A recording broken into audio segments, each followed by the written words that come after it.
امام مالک نے ابو بکر بن عبد الرحمن کے غلام سمی سے خبر دی، جنہیں ابو صالح سمان نے، انہیں ابو ہریرہ رضی اللہ عنہ نے، کہ رسول اللہ صلی اللہ علیہ وسلم نے فرمایا کہ جو شخص جمعے کے دن غسل جنابت کر کے نماز پڑھنے جائے تو گویا اس نے ایک اونٹ کی قربانی دی، اگر اول وقت مسجد میں پہنچا، اور اگر بعد میں گیا تو گویا ایک گائے کی قربانی دی، اور جو تیسرے نمبر پر گیا تو گویا اس نے ایک سینگ والے مینڈھے کی قربانی دی، اور جو کوئی چوتھے نمبر پر گیا تو اس نے گویا ایک مرغی کی قربانی دی، اور جو کوئی پانچویں نمبر پر گیا اس نے گویا انڈا اللہ کی راہ میں دیا۔ لیکن جب امام خطبے کے لیے باہر آ جاتا ہے تو ملائکہ خطبہ سننے میں مشغول ہو جاتے ہیں۔ صحیح بخاری حدیث نمبر 881۔ شیبان بن عبد الرحمن نے یحییٰ بن ابی کثیر سے بیان کیا، ان سے ابو ہریرہ رضی اللہ عنہ نے، کہ عمر بن خطاب رضی اللہ عنہ جمعے کے دن خطبہ دے رہے تھے کہ ایک بزرگ حضرت عثمان رضی اللہ عنہ داخل ہوئے۔ عمر بن خطاب نے فرمایا کہ آپ لوگ نماز کے لیے آنے میں کیوں دیر کرتے ہیں، اول وقت کیوں نہیں آتے؟ آنے والے بزرگ نے فرمایا کہ دیر صرف اتنی ہوئی کہ اذان سنتے ہی میں نے وضو کیا اور پھر حاضر ہوا۔ آپ نے فرمایا کہ کیا آپ لوگوں نے نبی کریم صلی اللہ علیہ وسلم سے یہ حدیث نہیں سنی ہے کہ جب کوئی جمعے کے لیے جائے تو اسے غسل کر لینا چاہیے؟ صحیح بخاری حدیث نمبر 882۔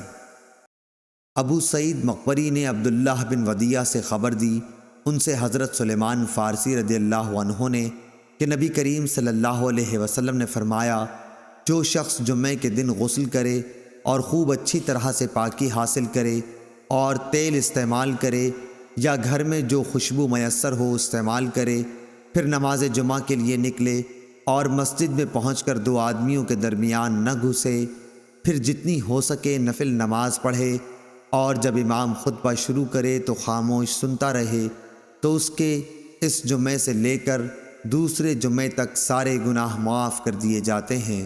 صحیح بخاری حدیث نمبر 883۔ طاؤس بن کیسان نے بیان کیا کہ میں نے عبداللہ بن عباس رضی اللہ عنہ سے پوچھا کہ لوگ کہتے ہیں کہ رسول اللہ صلی اللہ علیہ وسلم نے فرمایا ہے کہ جمعے کے دن اگرچہ جنابت نہ ہو لیکن غسل کرو اور اپنے سر دھویا کرو اور خوشبو لگایا کرو۔ ابن عباس رضی اللہ عنہ نے کہا کہ غسل کا حکم تو ٹھیک ہے لیکن خوشبو کے متعلق مجھے علم نہیں۔ صحیح بخاری حدیث نمبر 884۔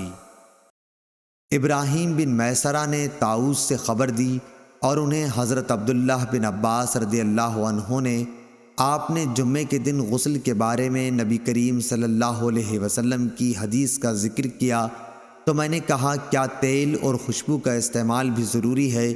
آپ نے فرمایا کہ مجھے معلوم نہیں۔ صحیح بخاری حدیث نمبر 885۔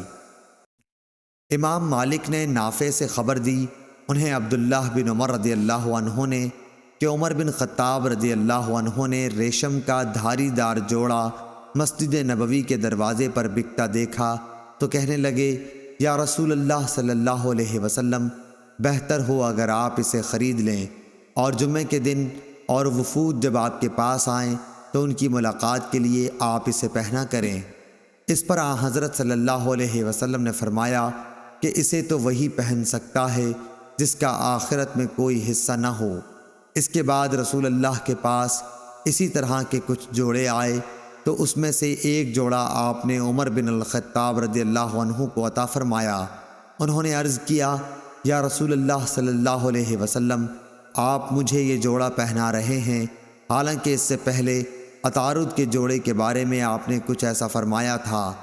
رسول اللہ صلی اللہ علیہ وسلم نے فرمایا کہ میں نے اسے تمہیں خود پہننے کے لیے نہیں دیا، چنانچہ حضرت عمر رضی اللہ عنہ نے اسے اپنے ایک مشرک بھائی کو پہنا دیا جو مکے میں رہتا تھا۔ صحیح بخاری حدیث نمبر 886۔